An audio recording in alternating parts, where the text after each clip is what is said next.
ডিম ও মুরগির দাম বেঁধে দেওয়া হলেও তা মানা হচ্ছে না রাজধানীর বাজারে। খুচরা বিক্রেতারা বলছেন, পাইকারিতে না কমায় দাম কমাতে পারছেন না তারা। এদিকে কিছুটা বেড়েছে সবজি ও মাছের দামও।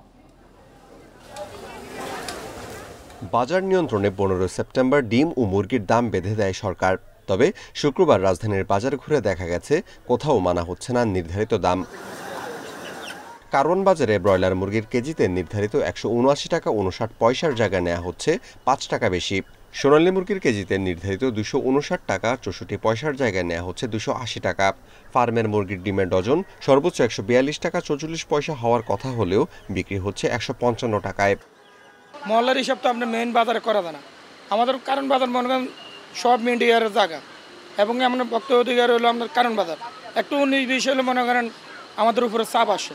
আড়তে ডিমের দাম বেশি, কারণ আড়তে কইতেছে আমরা ফার্মের থেকে মাল কিনতেছি, ফার্মেই মাল কম, ফার্মেই দাম বেশি, তাহলে আমরা কেমনে কমে বেচবো?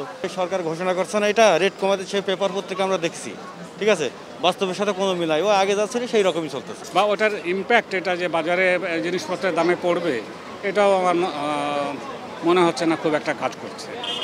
ভারতে ইলিশ রপ্তানি বন্ধ হলেও বাজারের দামে খুব একটা প্রভাব পড়েনি। 900 গ্রাম থেকে 1 কেজি সাইজের ইলিশের কেজি বিক্রি হচ্ছে 1800 টাকায়। বাড়তি অন্যান্য মাছের দামও।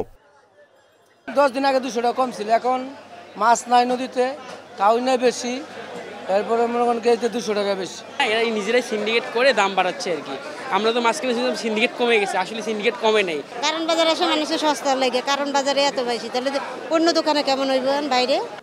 এদিকে কাঁচামরিচ সহ বেড়েছে কিছু সবজির দামও। কাঁচামরিচের কেজি বিক্রি হচ্ছে 220 টাকায়।